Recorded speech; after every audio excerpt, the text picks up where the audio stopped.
and welcome to Being Black and Craft, where we don't apologize for recognizing our influence on craft beer. This is your host, Angie, the undeniable vixen.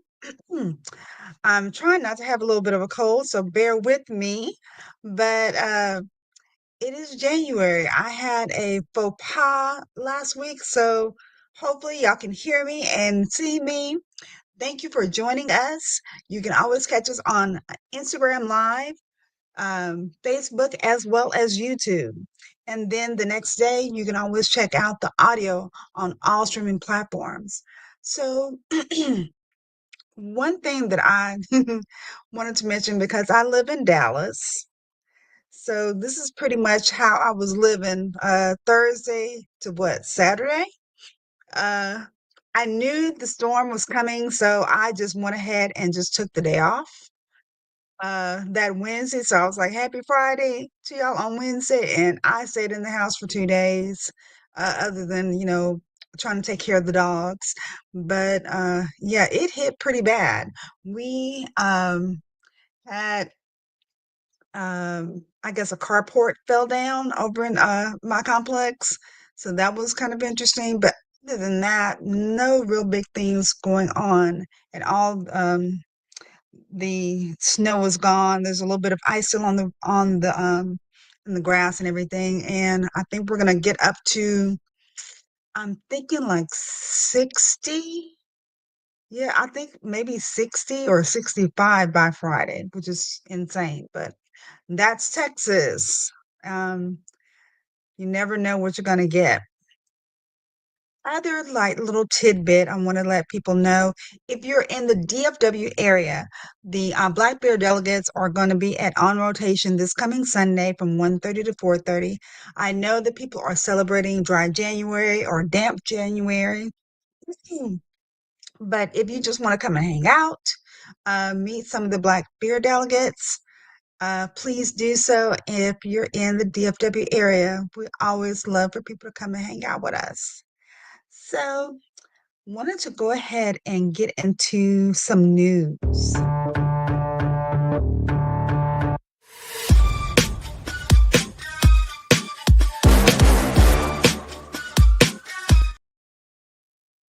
Let's have a little bit of news this evening. So, first off, of course, I would be remiss without saying anything about what's going on in California and LA and the other surrounding areas. It's been kind of crazy.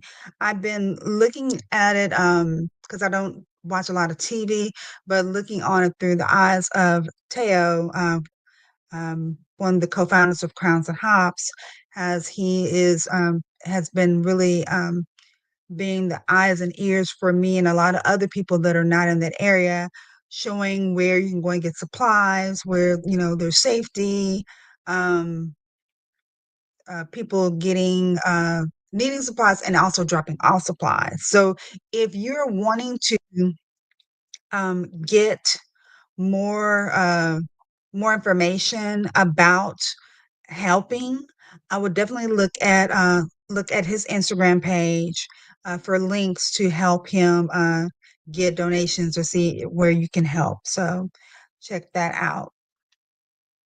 Then I know I mentioned it last week, but I want to mention one more time. This weekend, this coming Saturday, is going to be the Hot Topic Chili Cook-Off. So if you haven't gotten your tickets, I still think you can get tickets. They just actually gave away a pair of tickets, but if you go to Hot Topic on their Instagram page, you can get a link if you're in the Houston, Texas area, and check them out and go and get some chili and beer. It's never always a wonderful time for chili and beer. So I also, excuse me, was looking at as I was scrolling through Instagram, minding my business, loving Jesus like I do.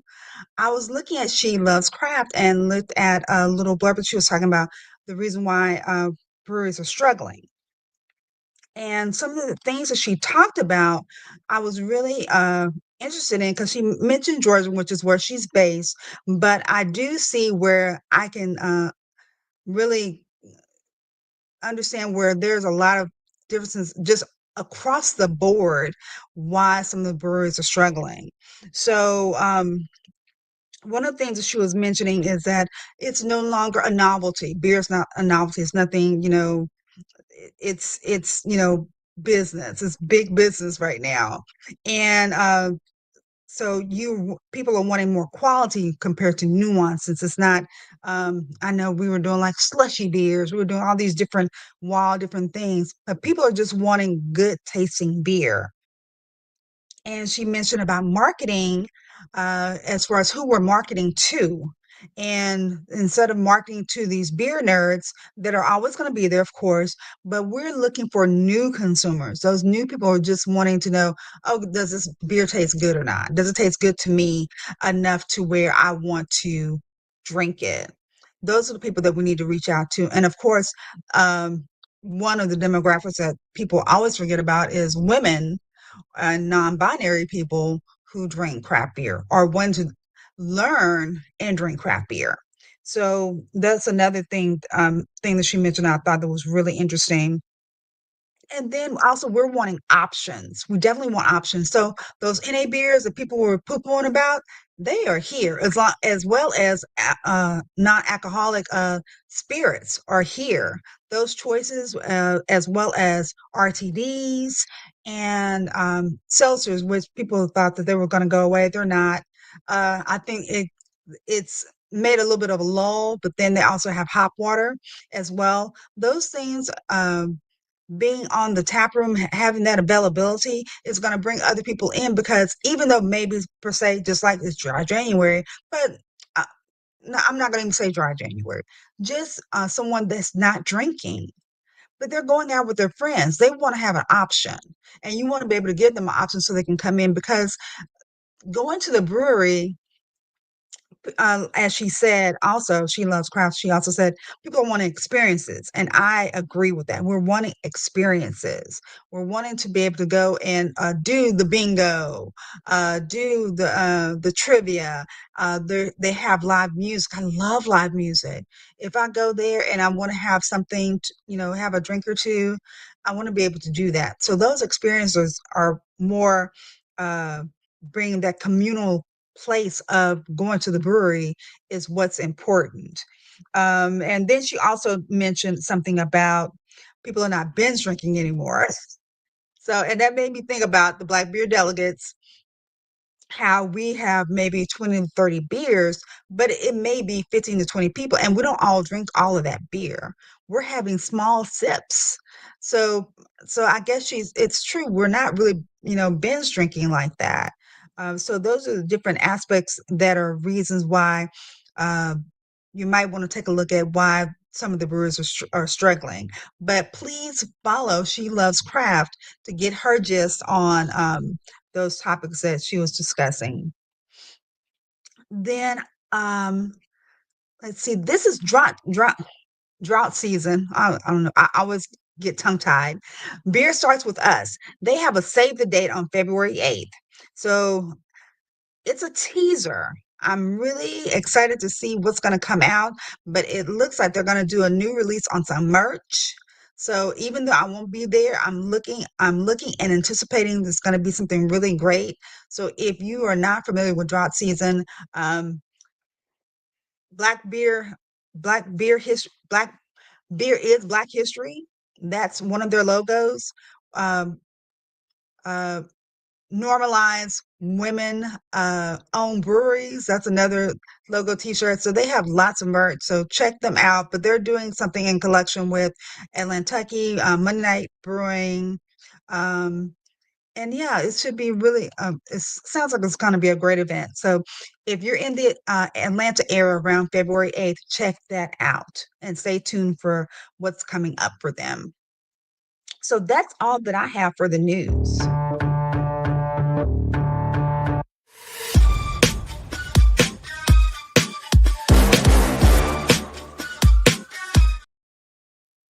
So let me go ahead and bring our guests up. Well, hello, Hannah. How are you? Hey, how are you doing? I'm good. I'm good. So, tonight we are going to be I will do my best, my absolute best to talk about all things cider. And who best to tell me the ins and outs than the owner and proprietor of Dope Cider and Winery? So, thank you for joining me. And so, I wanted to, I guess, kind of start with for people who don't know, who may not know who you are, uh, where you're located, and how long you've been making cider. Well, I'm Hannah Ferguson. I'm the owner of Dope Cider House and Winery. I am located in Youngstown, Ohio, which is probably about an hour northeast, uh, close to Cleveland. So that's where I'm located. And our cider house has been open a little over 2 years now, going on three. It'll be three in August. So, but Okay. I've been in the industry, or I've been making wine for over 2 years now. And Is that so, you? hmm, Oh, something was brushing. Is that Nova Rain brushing against something? it could have been me Okay. because she sleeps. She's sitting here laying down, knocked out. So, Okay. So Nova Rain is her baby, her baby pup. That's that's really adorable. So one thing I wanted to, I guess, really get some ins and outs as far as CiderCon mhm. and what to expect because I'm going to be going to CiderCon in Chicago, which I Yeah. don't. I'm just like I'm more concerned about the weather because of my Texas thin blood of what I'm going to need to wear.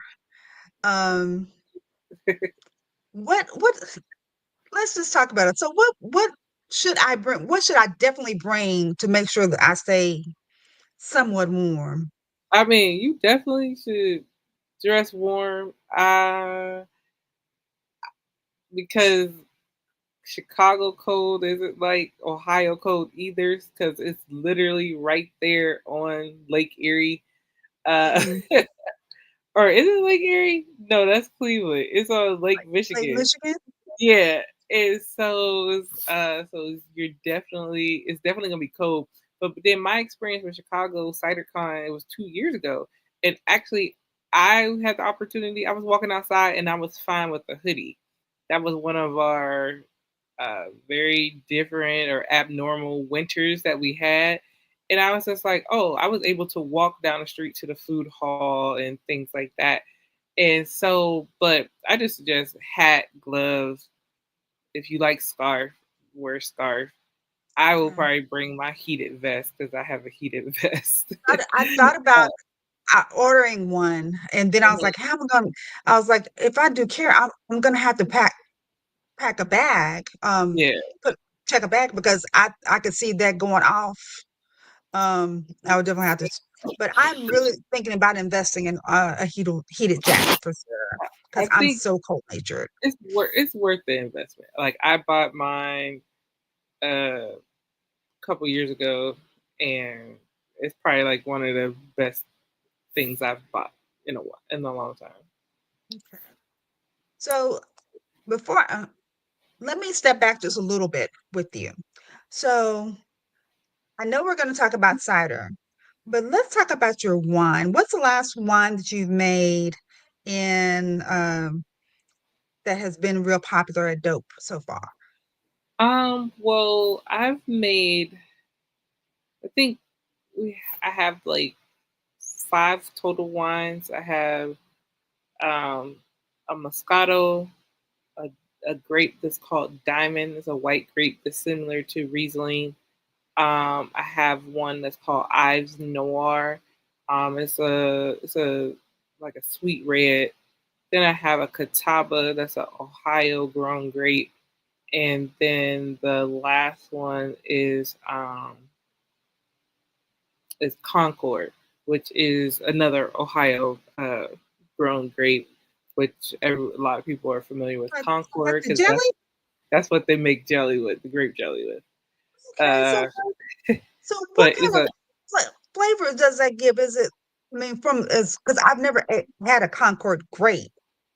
It Is it like reminds me of grape jelly. It's probably like one of my least please? favorite because I don't like grape jelly, or I should say I'm not a Mhm. fan of grape jelly, and that's what it reminds me of from the smell, the taste. It just reminds me of grape jelly. So, but people love it. It's a sweeter, dark red, uh, and but people love it up here and it's grown here. I've only have bottled just three of them so far, so I have not uh, bottled the Catawba or the Concord for customers yet. But people love the Diamond, which I am happy about because that's my favorite grape.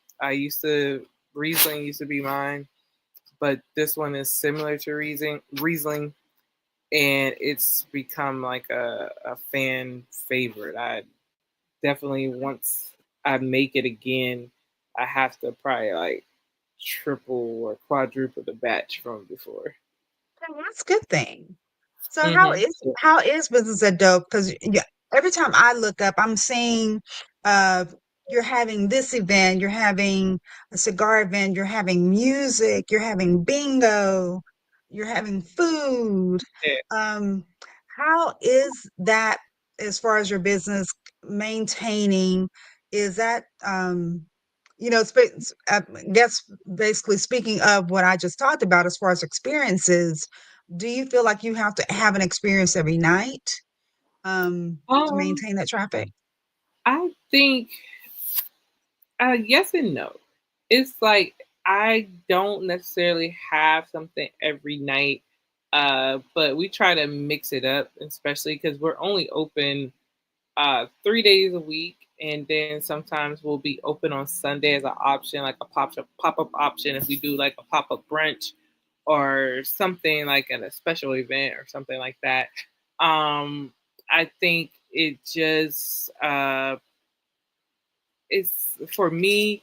Cider is still like a growing industry in this area, and it's also I think with like people of color, people that look like us, it's like learning experience, and for them to kind of step out of their comfort zone and come to a full cider and wine bar. Like there's no alcohol, there's no spirits, there's nothing like that.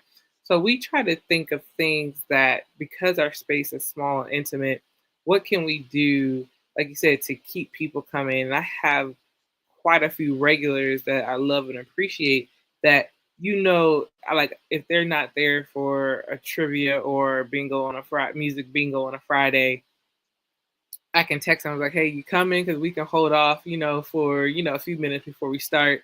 It's things like that. Yeah. I like like you said, people do trivia, people do bingo. We choose to do R&B, hip hop music bingo, and Mhm. we don't do traditional bingo. So I sit there every other week and I make the boards, I make the playlist, and I host that. My friend gets up for me. My friend Lynn hosts trivia, and we keep the Mhm. trivia uh, black. We choose to, you know, do. We say if you know, you know. Like kind of like black like trivia that we try to keep those things uh, to our culture because there's every trivia that I go to at different breweries or different things like that. They're not like they're not geared towards people that look like me unless you're just like super into trivia and you may know a lot of things. And so I still go because I have fun. Like I said, I like to gain those different knowledge of stuff if I can.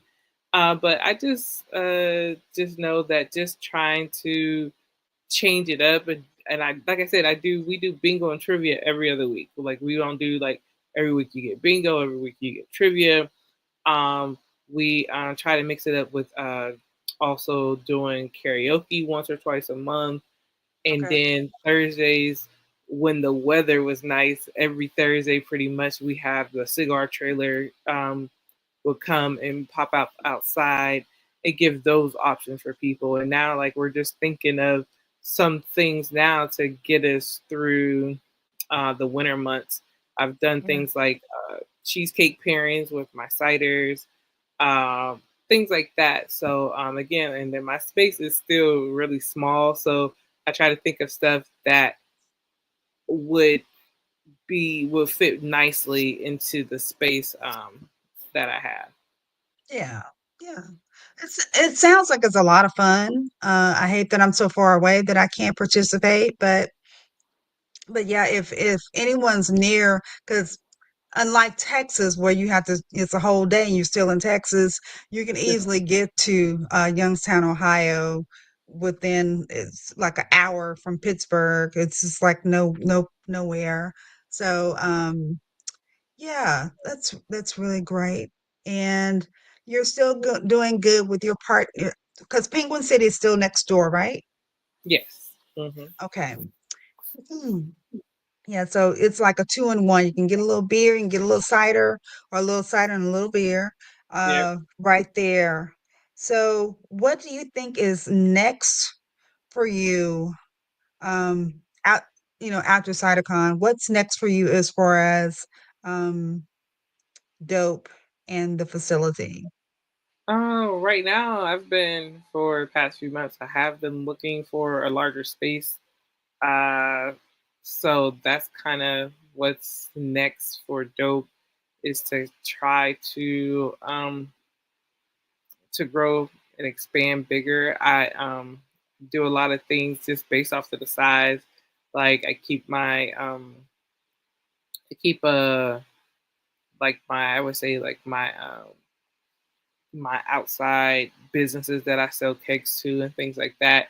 I kind of keep that to a minimum because based off of what I can produce, just knowing like my capacity of what I can do. And so it's something that I definitely want to expand on. I don't want to turn down business, which, you know, I have just because of that. We're just at that stage where we need to grow and do more and to kind of finish out what I want to do with the brand. I want to do more distribution. I want to be in more areas throughout the state of Ohio. But the first thing I have to do is be able to meet those demands. So, and that comes with a larger space. Okay, okay. Well, I know that you will find something that's going to expand that area, expand dope, and when you have more space, you're able to do more things. So I'm trusting and believing that you'll find something very quick, and it's going to be amazing. And I'll be more than happy to come down to see the pre-grand opening like I did the last time. But we need to come back just just to to shoot the shit one day. Hmm. Um, but let's talk about CytoCon. So you've went year before last. So how was it? Um, how was your experience just overall with CytoCon as far as like the I guess I want to say programming, but I mean the oh my gosh, I can't think of the word. The lectures, the talks. Uh, it's I think it's almost like if you've gone to probably like any conference or something that you're interested in, it's knowledge packs. And then you just kind of, and it's stuff from like 8 a.m. to 5, like pretty Mm, much 2 days straight. And I just think it's just, I think I've learned now to look at the schedule and kind of, knowing that I can't sit in every session, just trying to truly pick the sessions um, that is going with like my growth. And it's like I know what sessions I want to sit in. Like I want to this year I want to sit in that long session with TTB I was like, that one starts at like 8 o'clock in the morning, but it's like from like 8 to 11. But it's something that I haven't done the past few times I've gone to CiderCon, and I really want to sit in that session just to learn more about federal regulations around cider. We just got an email last week just saying like the laws around cider has changed for us because we Yes. fall under the wine industry.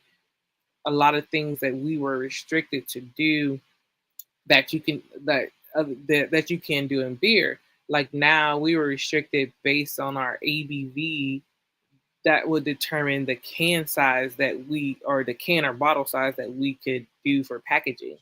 And now we're able to uh, package in larger cans or bottles, like say for example a 16-ounce can or a 19.2-ounce can. Those would have to be below like 6.5%.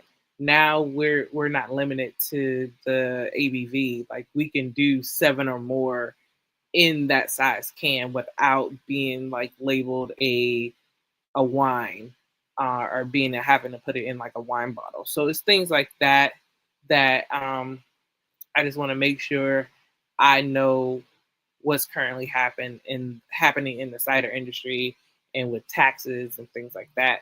Um, but like I said, it's this very it's so much like it's so much that you want to do, and you just think like you have enough time to do everything. But again, like any conference is certain things overlap, and then sometimes I'm just like, okay, maybe I'll sit in this one for a little bit and then go over to this one. So it's things like that I've learned to navigate, and just kind of like just like I said, like truly itemize what sessions I'm going to sit in that are specific to me and dope in general. Yeah. I found it very interesting when I was doing some research uh, coming up to CiderCon, the Bubble Act, where it was talking about not putting carbonation, Mm-hmm. um, or like they were saying, okay, so they were trying to make people who made cider make it carbonated, and some people don't want their cider carbonated, Mm-hmm. and that act was passed where they were able to, keep it as is. You do what you want. If you want to carbonate it, you can. If you don't, you don't. Yeah, So that was pretty that was interesting because I was like, who cares? Who cares if you right. carbonate it or not? But It's like they kind of the just they thing. like the government, and even like I know here in the state of Ohio, they just like they it's hard for them to recognize that cider isn't wine and cider isn't beer. Like we sit right in the middle, and they want you almost. It feels like they want you to be one or the other. And Mhm. like I said, but some ciders are still, a lot of ciders are carbonated. But we have that option, like to be able to do both. Unlike you would never want to still beer. Right. So, and then sometimes, like you usually you can get a sparkling wine, or you can get like champagne, like those things that are carbonated. But a lot of times with those carbonated wines, they're not forced carbonation. Some of them they're done in like the champagne way for carbonation. So it's like they're trying to figure out, which is surprising. Like it's 2025. Like it shouldn't be hard to be like, okay, kind of make cider its own category and Right. have its own rules, but it wants us to be one or the other. That's crazy. Okay. Well, let's talk. I have three because keeping with experiences, I had a couple of different things. If anyone in the audience was considering going to CiderCon, and you're not amazing Hannah and Dope Cider and Winery, but you're wanting to go as a novice, as I will be, because I'll be going as media. So I am really taking a bird's eye view. So there's a couple of things that have different experiences that are coming up. So let me tell you about a few. So this there's a field trip and guided tour happy hour. So bring your adventure with a guided tour of Chicago's renowned Field Museum, where you'll deep dive into fascinating exhibits like the iconic Sue T-Rex and the stunning Hall of Gems and much more. Whether you're a history buff or just curious, there's something awe-inspiring around every corner. And after soaking in all the wonders of the museum, you can go to the First Draft Tap Room and Kitchen, and they're going to have a happy hour for you to unwind with small bites, and you can recap the day. That's one thing they're going to be doing, and that's on Tuesday. This is what I'm interested in: the molecular mixology, the art and science of cider cocktails.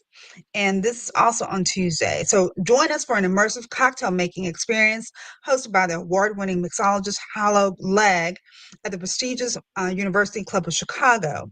In this hands-on molecular mixology class, you'll explore the art and science of crafting innovative cocktails with cider as the star ingredient.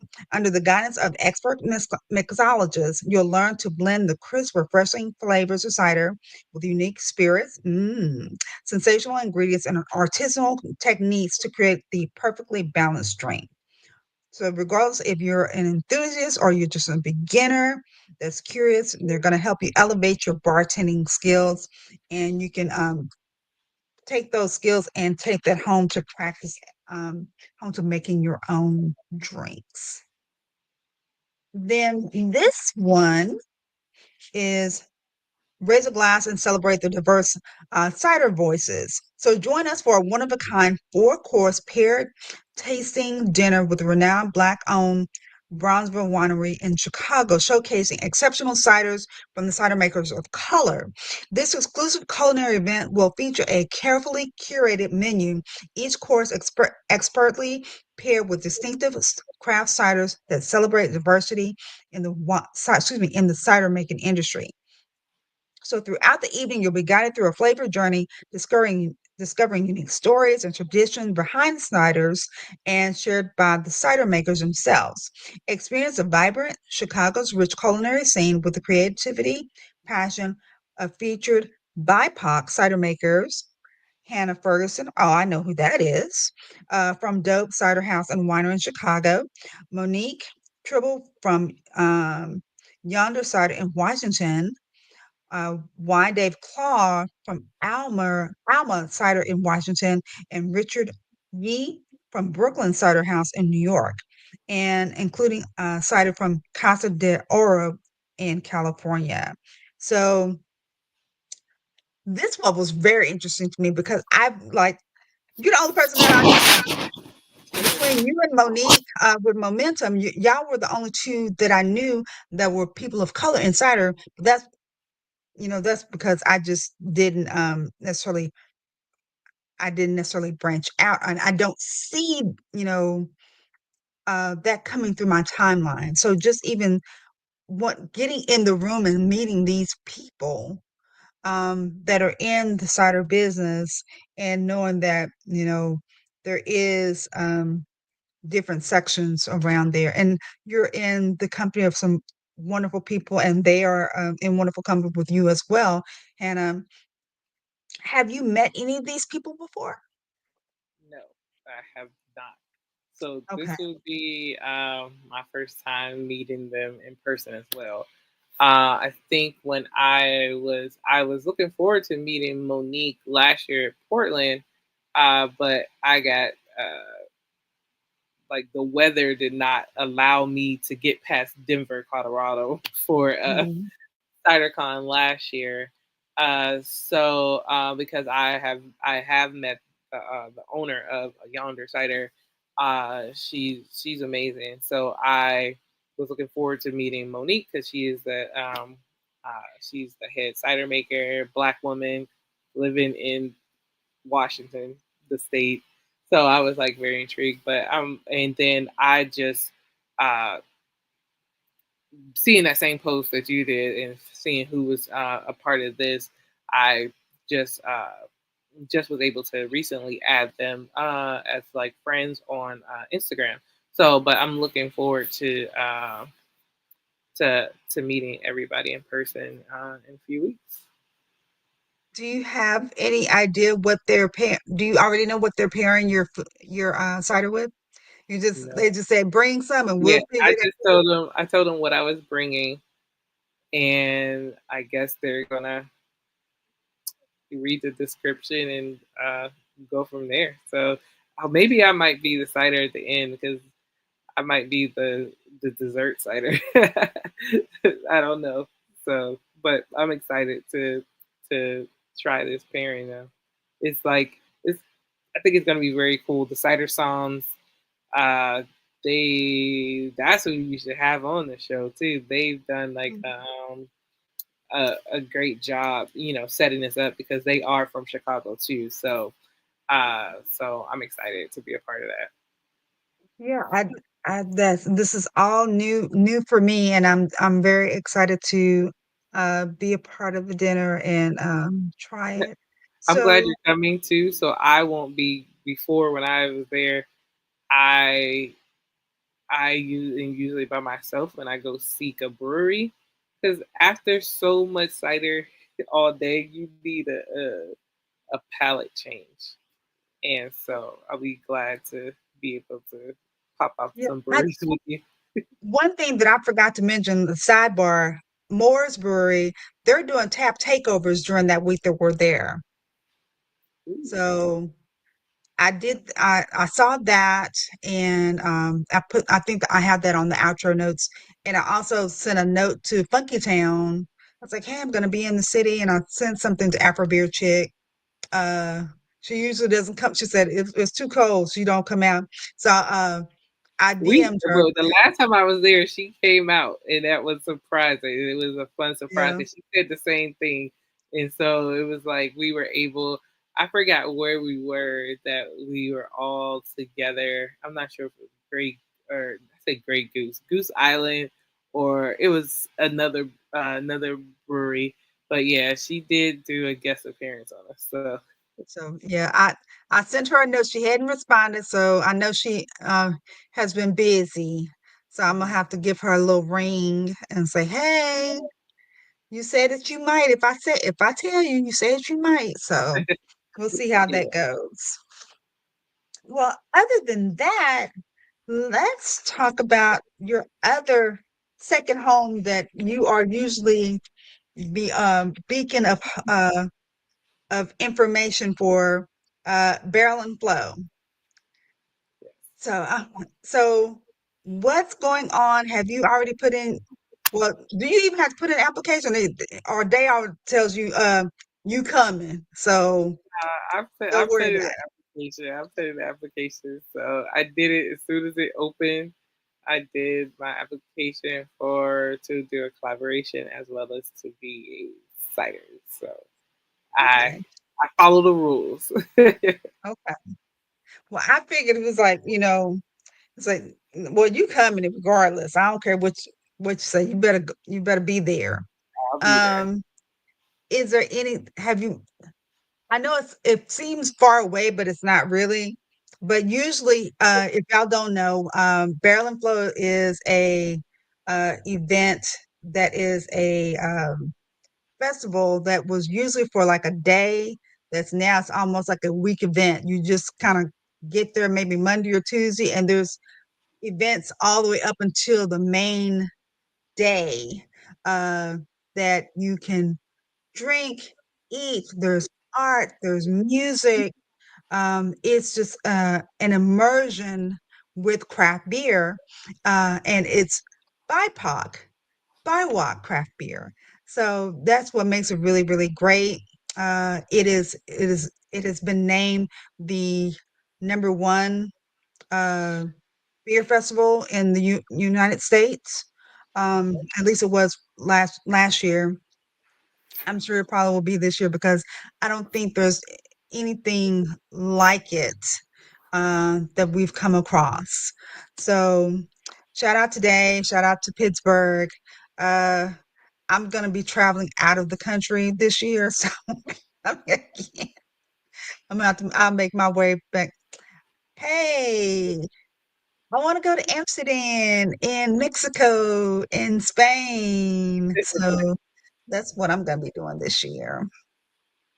So I'll miss it again this year, but I know that y'all are gonna have a good time. But have you thought about your theme? Because usually, okay, like you had a Space Jam theme one year, then you had your jacket theme one year. So have you thought about what concept you might be doing? Um, I think yes. I think I'm gonna do the theme that I wanted to do this past barrel and flow, but I waited too long to implement it. So I'm gonna do it this year. Okay. And so I do have right now that is a plan, unless think Hmm. of something crazy. Now But I can't really do last I remember minute. I remember what we talked about, but it's a secret, y'all. Y'all got to go and see it for yourself. If I'm thinking that I remember what we had talked about because you asked me for a recommendation. So I think it's gonna be cool. It'll be cool if you get that be able to pull that offer this year. So I hope yes, but I guess that's really all that I have. I hate that Monique with Momentum Cider wasn't able to join us this evening, but shout out to her. I hope she's okay. And programming note, um, this time or a little bit earlier, maybe like at 6 Central, uh, we're doing a repeat because I found out from last week that even though I was talking up a storm and apparently me being on YouTube, they could hear me and all this good stuff, but it didn't record. I had my laptop for whatever reason was on mute. So it's just me going. so. Oh no. So we're gonna have to do a repeat because it was good information. It was like what's popping for 2025 as far as liquors, and we had I was gonna be having ancestor and alcohol, so she's agreed to take two. So if y'all are not busy, you'll see me live again. We're doing take two on that. But thank you again, Hannah, for stopping by and sharing with us. Make sure that you follow DOPE, which is dwelling on positive energy, dwelling on positive energy. Oh, I'm getting tongue tied. Yeah. If you did not know what dope meant, and check her website out. She has some cool merch as well. I found my sweatshirt. I'll be bringing that to Chicago, and I Yes. saw you had some new stuff too. Was that are those leather coasters? They're 3D printed, so they're pretty Oh, cool. Yeah. okay, okay, Yeah. okay. So yeah, check out the website, go and support. Um, if you're in, if you've been in areas where it's this weird snow, those breweries or cideries or wineries or spirit places, they've been closed. Go and support them for those 2 days that they were out of commission. And just hang on there, Hannah, and we'll let everybody go. And I will see y'all next week. We have a great another great duo, and y'all have a wonderful night.